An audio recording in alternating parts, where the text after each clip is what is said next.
Повеќе од половина месец жителите на карбинското село Цревулево се без капка вода.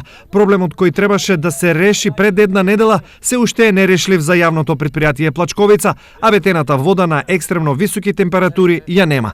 Ова ги докречи и онака истенчените нерви на овдешните жители, па тие јавно им порачаа на политичарите, кога веќе во селото не дојдоа за вода, да не доаѓаат ниту за избори. Дојде ту на гласање, лажете, гласете за нас, тој ќе направиме, оној ќе направиме. Вие не доаѓа тука да не видат. Нема да не надзрнат више. Нима градоначалник, нима општинар, нима председател на општина, ништо, никој не доаѓа.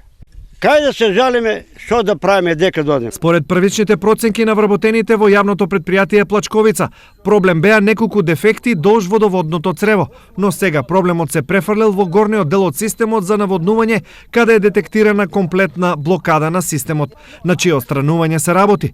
Колку време ќе им треба на екипите да го отстранат дефектот, не знае никој. Во меѓувреме, дел од овдешните жители жетта ја гаснат преку небезбедна вода. Реката ми е близко, од неја носам за готвење, па и дури за пиење. Во Цревулево живеат околу 50 на жители. Сите тие се единствени во ставот дека доколку итно не добијат вода, за време на изборите нема да дозволат ниту еден политичар да влезе во селото.